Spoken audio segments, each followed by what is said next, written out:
ইলম শুধু মুখস্থ নয়, ইলম হল জীবনের আমল। ইমাম মালিক ইবনে আনাস রাহিমাহুল্লাহ।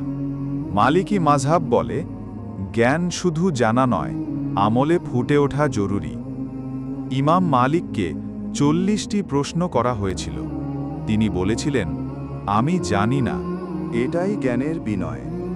নবীর সাল্লাল্লাহু আলাইহি ওয়াসাল্লামের পথের বাইরে কিছু যোগ করা মানে সুন্নাহকে অপূর্ণ বলা। আদব ছাড়া ইলম অর্ধেক। ইমাম মালিক ইবনে আনাস রাহিমাহুল্লাহ। যে আল্লাহকে ভয় করে, আল্লাহ তার জন্য রিস্কের দরজা খুলে দেন। দেহে একটি মাংসপিণ্ড আছে, সেটি ঠিক হলে সব ঠিক। সেটি হলো হৃদয়। ইলম চাইলে প্রথমে আমল শিখো। ইমাম মালিক ইবনে আনাস রাহিমাহুল্লাহ।